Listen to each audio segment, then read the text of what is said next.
seems to be some questions regarding appraisals, and since lending is my arena, I deal with appraisals every day as closing mortgages. I thought I'd talk a little bit about FHA. It's a question that recently came up from one of my listeners on the difference between a government appraisal and a conventional appraisal. So I just wanted to talk a little bit about what FHA is looking for when they're going out to send an appraiser on a property that you may be purchasing, or if you're looking at doing like a streamline FHA loan. FHA is primarily concerned that everything in the house functions properly and that there are no health or safety issues. The basic concept of meeting FHA minimum requirements is everything must work as it was designed to. For example, a window that is supposed to open must open, and a built-in appliance should do what the appliance is supposed to do. So if you have a sliding glass door with a lock on the handle, and the lock should work. So they're looking at all of those things on an FHA. Conventional appraisers are going to be a little more forgiving on things. They're attached to the safety issues, but not going to be as strict as your FHA appraisal. Now, here's a general list of what FHA appraisers are looking for during an appraisal inspection. Utilities should be turned on so that the appraiser can test systems and appliances. Appliance must function, again, properly as they're intended to do. There should be proper drainage around the perimeter of the house. The heating unit must be in working order, or an AC if there is one in the house. Water pressure must be adequate for the house. Appraisers flush the toilets, they turn on the faucets and ensure that both hot and cold water are working. The water heater must be in working order and strapped according to local code. The attics and crawl space are to be viewed at a minimum from the shoulder up from the appraiser. And then when viewing the attic, appraisers make sure that there are vents, no damages, exposed or framed wires, and the sunlight is not beaming through. When inspecting the crawl space, appraisers must make sure that there are no signs of standing water or any other foundation support issues. Extensive debris in the attic or crawl space should all be removed prior to the appraiser coming to the property. Paint must not be chipping, peeling, or flaking on the homes built before 1978 because of the damage of the lead-based paint. Lead was used in the paint prior to 1978, so that's why that requirement is there.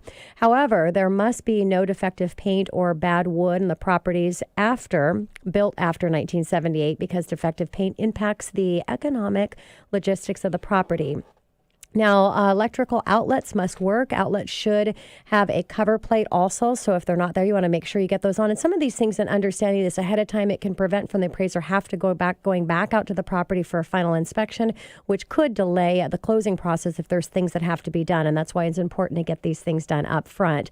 Again, toilets must be flushed and be mounted. Any active termite infestation needs to be cured. And minor cosmetic issues such as stained carpet or a need for interior paint, it's okay, but the house doesn't have to be perfect. But if there's issues that will impact the health and safety or the long-term economic visibility of the property, then those issues are going to have to be addressed. Windows must open and close so they cannot be broken. Cracked mirrors can be okay, so as long as they're not an issue for safety, soundness, and security. No dangling wires from misting fixtures or anywhere else. FHA doesn't require air conditioning, but if it prevents, the system should work as intended. Smoke detectors and carbon dioxide detectors are required by local code. And this is something that's just really common that doesn't get done correctly. They do have to be hung up on the wall. They can't be there on the floor waiting to be hung up, so you want to get those in the house. The firewall from the garage of the house should be intact. Missing sheetrock or pet door installed in the door, a lack of self-closing hinges, or a hollow door could pose a safety issue. And a roof should not be leaking and needs to have at least 2 years of economic life left per FHA. A house will be rejected if the site is subject to hazards, economic contaminations, extensive odors or noise to point endangering the physical improvements of affecting the livability of the property. So this isn't an issue for a vast majority of properties, but can be, so it's something you want to look out for. And then a trip hazard is a subjectual call to make the appraiser it's not necessary or automatic repair, but if there is a legitimate safety issue, it should be called out by the appraiser or will be, and then it's going to have to be addressed as well. There are things that an appraiser will call out for an FH appraisal, but these are times when appraisers have to be concerned about how the spirit of the FHA might apply in the situation.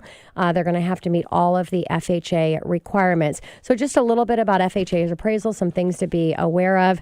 It's nice for my agents, real estate agents that are listening as well, when you're listing a property, to have an idea of what these items are. If you'd like a landing page that has all this listed out and more information, please just call the show and I can definitely get that over to you.